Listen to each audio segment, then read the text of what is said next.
ট্রাম্পের সঙ্গে পুতিনের ফোনালাপ, ইরানে ইসরায়েলের হামলার নিন্দা। ইসরায়েল ও ইরানের মধ্যে চলমান সংঘাত নিয়ে যুক্তরাষ্ট্রের প্রেসিডেন্ট ডোনাল্ড ট্রাম্পের সঙ্গে শনিবার 50 মিনিট ফোনে কথা বলেছেন রাশিয়ার প্রেসিডেন্ট ভ্লাদিমির পুতিন। আলাপকালে ইরান-ইসরায়েল সংঘাত বন্ধের চেষ্টা চালানোর জন্য ট্রাম্পকে আহ্বান জানান পুতিন। ইরানে ইসরায়েলের সামরিক অভিযানের নিন্দাও জানান তিনি। ক্রেমলিনে পুতিনের উপদেষ্টা ইউরি উশাক সাংবাদিকদের একটা জানিয়েছেন।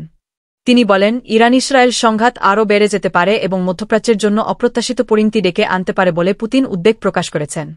ট্রাম্প নিজেও তার সামাজিক যোগাযোগ মাধ্যম ট্রুথ সোশ্যালে জানান, ফোনে পুতিনের সঙ্গে তার মূল আলোচনা হয়েছে মধ্যপ্রাচ্য নিয়ে।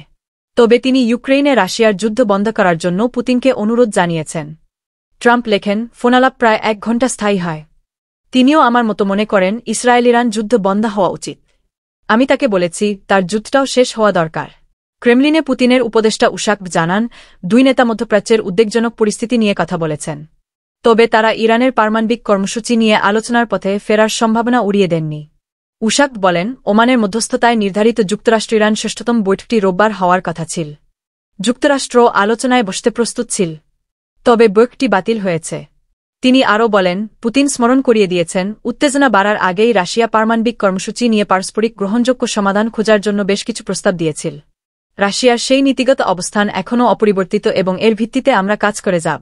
ইউক্রেইন যুদ্ধ নিয়ে পুতিনের সঙ্গে আলোচনা কম হলেও ট্রাম্প ইঙ্গিত দিয়েছেন, ইউক্রেইন যুদ্ধ নিয়ে আগামী সপ্তাহে আরও আলোচনা হতে পারে।